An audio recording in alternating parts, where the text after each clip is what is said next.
Eu sou Maiara Penina e este é o Conversa de Portão, um podcast produzido pelo Nós Mulheres da Periferia em parceria com o UOL Plural, um projeto colaborativo do UOL com veículos e coletivos independentes. Semanalmente, nós ouvimos a opinião e análise de mulheres sobre assuntos que são importantes para nós. 2 crianças de 5 e 7 anos morreram ontem à noite depois de serem baleadas em um tiroteio em Duque de Caxias, na Baixada Fluminense. Mais uma criança morreu vítima de bala perdida no Rio de Janeiro. O menino de 7 anos foi atingido quando os criminosos atacaram um carro da polícia. No Rio de Janeiro, a polícia tenta descobrir de onde partiu o disparo que matou uma menina de 2 anos. Ela estava brincando num parquinho quando foi atingida. É quase todo dia uma notícia como essa nos jornais brasileiros. A cada 60 minutos, uma criança ou adolescente morre no Brasil em decorrência de ferimentos por armas de fogo. São crianças que não foram protegidas, mesmo quando estão usando o uniforme da escola, como Marcos Vinícius da Silva, quando estão na escola, como a Maria Eduarda Alves, quando estão em um passeio com a família, como Agatha Félix, ou até mesmo quando brincam em suas próprias casas, como João Pedro. São números mais altos do que países que estão em guerra. E claro que a juventude tem sido a que sofre mais essa violência, né? Violência letal, mas tem um grupo específico, né? A violência é mais letal quando a gente está falando aí de negros e pobres, né? Eles é que são as maiores vítimas dessa violência. Você ouviu a Márcia Gatto, a nossa convidada para conversar essa semana. A Márcia faz parte da coordenação do movimento Candelária Nunca Mais. Ela vai falar um pouco sobre o seu trabalho na defesa dos direitos das crianças e adolescentes e como que ela trava seus dias em busca de justiça por meio da organização política, reunindo outras mulheres e mobilizando a sociedade. A Márcia começou me contando como que foi o início da sua atuação na defesa dos direitos das crianças a partir da chacina da Candelária. A Márcia atuava como jornalista e era assessora de imprensa do Movimento Nacional de Meninos e Meninas de Rua. Ela chegou ao local da chacina naquele dia 23 de julho de 1993 e participou das articulações para protestar e proteger as outras crianças. Foi aí que começou o seu envolvimento com o tema. Então, a partir dali, a gente começou a anualmente desenvolver todas as manifestações do Candelária Nunca Mais. Então, todos os anos, e a gente não falhou em nenhum momento, a gente organiza as manifestações do Candelária Nunca Mais, que nesse dia 23 de julho, que iniciamos com uma missa na própria Igreja da Candelária. Depois a gente faz a caminhada em defesa da vida, e andamos lá da Candelária até a Cinelândia, né, que é uma região famosa até por termos esses atos públicos, atos políticos na Candelária, e ali a gente faz essa caminhada até a Cinelândia e faz o ato político. A gente tem um lema que é lembrar e resistir, e a gente traz essa lembrança para que não aconteça mais. A gente gostaria que não acontecesse mais, mas só que os homicídios estão aí, são em números altíssimos, né? Homicídios e mortes por intervenção de agentes do Estado, que era um antigo morte por intervenção da polícia, por intervenção policial. Então, aí ainda, acontecem muitos ainda, não só no Rio de Janeiro, como no Brasil como um todo. O homicídio foi a principal causa de morte de jovens no país. que a violência é a principal causa de morte entre jovens de 15 a 29 anos, em números absolutos. Isso significa que pouco mais de 30 mil jovens foram assassinados no Brasil em 2018. Os estados recordistas em mortes são Roraima, Amapá e Rio Grande do Norte. E Márcia, 28 anos depois da chacina da Candelária e tantos anos depois de sua atuação nesse tema, o que você pode me dizer que mudou com relação aos direitos e à proteção de crianças e jovens aí no Rio de Janeiro e no Brasil? Na verdade, Maiara, a gente é claro que a gente está falando lá de 93, eram 3 anos após a promulgação do Estatuto da Criança e Adolescente. A gente ainda estava, quer dizer, esse tempo todo a gente ainda está numa luta pela efetivação de fato do Estatuto da Criança e Adolescente, né? Parece brincadeira, mas o Estatuto ele foi, na verdade, uma mudança de paradigma, né? Que a criança e adolescente passaram a ser vistas como sujeitos de direitos, né? Porque até então eram vistas como sujeitos tutelados e que não tinham direitos, enfim. Mas tivemos a implementação de políticas de proteção às crianças, adolescentes, veio os conselhos tutelares, veio uma forma de atender a essa população diferenciada, entendendo-a como sujeitos de direitos, só que a gente ainda está. Por que a gente ainda nós fazemos essas manifestações anualmente? Porque a violência contra esse grupo específico, ela ainda existe, ela ainda está aí, e é muito... Eu não vou falar que nada mudou, porque algumas coisas sim mudaram, mas a gente sabe que a violência contra o negro é muito grande. O negro, quem está nas periferias, quem está na favela, a forma de abordar, ela é diferenciada, e a gente vê que o racismo estrutural está presente aí, né? E é uma luta constante. De janeiro a outubro de 2020, exatamente 100 pessoas foram atingidas por balas perdidas na região metropolitana do Rio de Janeiro. Desse total, 25 eram crianças e adolescentes e 11 idosos. Esses dados são da plataforma Fogo Cruzado, que monitora os tiroteios no Rio de Janeiro.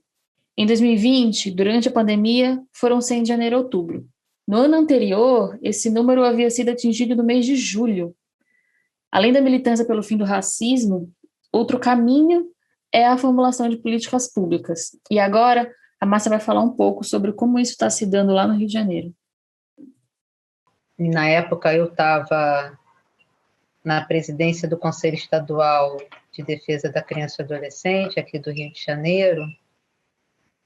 Nós elaboramos a Resolução 63 de 2018, que ela trata justamente da constituição desse grupo de trabalho no âmbito do Conselho Estadual, responsável pela formulação, discussão e formulação de uma política pública de Estado específica para prevenção e homicídios de criança e adolescente. Então, a gente está já, vamos completar, a gente espera que até meados desse ano a gente consiga deliberar essa política com vista a ela se transformar num projeto de lei, porque já temos esse acordo, inclusive, com a ALERJ, que é a Assembleia Legislativa do Rio de Janeiro, e que seja depois votado e transforme em lei, né? Mas sabe que é um caminho, não é fácil esse caminho, mesmo porque a gente sabe que a gente está vivendo um retrocesso muito grande, né? No país. Sim. Muito grande, estamos num período muito difícil de pandemia, e temos uma luta ainda aí grande pela frente. Não só pela deliberação dessa política, como também para fazer com que ela se transforme em projeto de lei e depois sendo efetivada, né? efetivada. Essa é a nossa maior luta. A dor das mães que perderam seus filhos, como a gente vê, muitas vezes é um elemento que impulsiona essas mulheres para a luta, né? Como é que é a sua articulação com essas mães na luta por justiça? Pois é, esse trabalho com as mães, ele é um trabalho assim que eu às vezes olho para elas, é engraçado que estou falando com você, eu até me emociono, que eu me lembro da própria Mônica Cunha e tantas mães que fazem parte do Movimento Moleque, porque é inacreditável como elas tiveram e têm essa força interior tão grande que fazem do seu luto sua luta, né? Transformam o luto em luta. É admirável, assim, a força que essas mulheres têm e lutam por outras, formam esse grupo que não dá para como você não dá para lutar sozinho, né? Então é aquilo, né? Ninguém larga a mão de ninguém, uma dá muita força para a outra. E a gente tem, no âmbito da Rede Rio Criança, que é essa articulação de instituições que eu coordeno, o Movimento Moleque faz parte, a gente tem também articulação com outro grupo também de mães, que é da Associação Amar. E a gente, no que é possível, a gente está sempre junto, porque elas são mães também, não só mães de jovens que foram mortos pela violência letal do Estado, mas também que se associam também a outras mães que têm os filhos que estão em cumprimento de medidas socioeducativas, né, que cometeram algum tipo de ato infracional. Então, a gente forma vários grupos, e inclusive grupos de apoio psicossocial, né, psicológico, elas precisam muito desse apoio psicológico, porque às vezes a dor é tamanha que elas não conseguem, aí entra em depressão e precisam muito desse apoio. Então, a gente, no que for possível, a gente também contribui, auxilia no que for possível. Essas mães que transformaram o luto em luta estão construindo uma rede de enfrentamento ao genocídio e à criminalização de jovens negros e pobres no Brasil. As Mães de Maio são a maior referência e se constituíram a partir da chacina que matou mais de 500 pessoas no município de Santos, em São Paulo, em 2006. As Mães de Maio articulam uma rede de movimentos locais, como as Mães Mogianas, criada a partir de 26 assassinatos no município de Mogi das Cruzes, em São Paulo. As Mães de Manguinhos, que é uma articulação de mulheres que perderam seus filhos com a chegada da UPP no Rio de Janeiro. E em Salvador, na Bahia, tem um grupo de mães que tem se organizado a partir do programa Minha Mãe Não Dorme Enquanto Eu Não Chegar, que é uma iniciativa do ODARA, Instituto da Mulher Negra, para mobilizar mães cujos filhos foram vítimas de violência. Márcia, quando eu estava fazendo a apuração dessa pauta, antes de conversar com você, eu me atentei para o jeito que essas notícias são contadas. As notícias falam que as vítimas morreram de balas perdidas, que é a expressão que nós jornalistas usamos muitas vezes, o governo usa, os especialistas que falam sobre esse tema usam, e, na verdade, essa expressão esconde uma realidade muito cruel, né? Que é, não existe uma responsabilização por essas mortes. Como é que você lida com isso no seu dia a dia, no seu trabalho? Olha, é inacreditável, porque essas mortes que foi bala perdida, eu vou te dizer o seguinte, elas não são nem elas não são somadas àquelas que são mortes por intervenção policial. Elas não são computadas.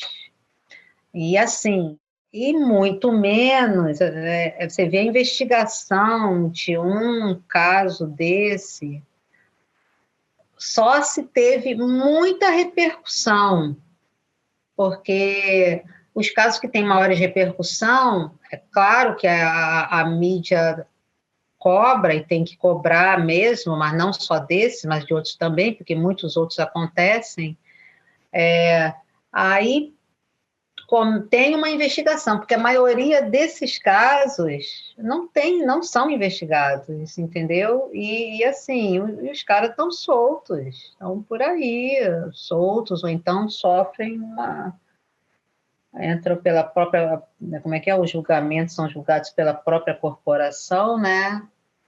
Mas acabam ficando soltos e tal. E quando a gente está nesse grupo de trabalho que está formulando essa política, às vezes a gente tem que parar assim para respirar, porque é muita informação difícil, ruim, e a gente lida com muita dor, né? Você, assim, pessoalmente, imagino que o seu trabalho se confunda um pouco com a sua vida, né? Pois você sabe que eu tive que... É porque é muito difícil, porque são muitos anos, né, nesse tipo de trabalho e convivendo com isso, porque aí a gente acaba, Maiara, é claro, eu jamais naturalizo, a gente jamais pode naturalizar, e cada caso a gente tem que se indignar, mas assim, a vida acaba... É como se você tem que estar um pouco assim, é como se fosse, não vou dizer que é uma couraça, não, que a gente sente, eu choro, eu sofro, eu tenho que ter também um apoio psicológico, faço parte também de um grupo de escuta, justamente para nos dar força, né, para não desistir, porque... aí você acaba criando um tipo de couraça, vamos dizer assim, para você não parar e não desistir. Porque a gente, às vezes, acha que enxuga gelo, né? É tanta coisa que você vê que parece que você está enxugando gelo. Mas também tem um outro amigo que também lida muito com essas coisas, ela fala, gente, a gente não pode ficar assim, porque se a gente não tivesse enxugando esse gelo, tudo já estava alagado. Querida, para encerrar, eu quero te perguntar qual seria o ideal de segurança pública para reverter esses dados? Dentro da Constituição, de formular uma política pública, né, preventiva aos crimes, né, aos homicídios, eu acho que essa iniciativa que a gente está tendo aqui no Rio de Janeiro, isso tem que ser nacional, eu acho, né? Todos os estados, eles têm que deliberar uma política de prevenção e enfrentamento a esse tipo de homicídios. Eu trato dentro desse grupo específico a crianças e adolescentes, mas tem que ser uma coisa mais ampla. A segurança pública, você fala que segurança pública seria essa? Com certeza não é essa segurança que aí está. Porque dentro da corporação, e dentro de segurança pública, a gente fala de polícia civil, polícia militar, em especial dentro da polícia civil, ela eu acho que as duas, né? Elas são formadas para a repressão e o controle de um grupo que é considerado nocivo à sociedade. Então, são formados para isso. E eles têm esse estereótipo. Isso não sou eu que estou falando, eles têm o tipo de estereótipo que é o criminoso. Isso já está intrínseco. Quem é esse criminoso? Ele é negro, ele é um homem jovem e ele é pobre. Ele vem da favela. Então, é por isso que, não por acaso, eles consideram todo mundo que está na favela um criminoso. Não acredito também mais nesse sistemas. Mas, como para isso? Eu acho que é só mesmo uma revolução, e eu acredito no poder das revoluções, que vem do povo, claro.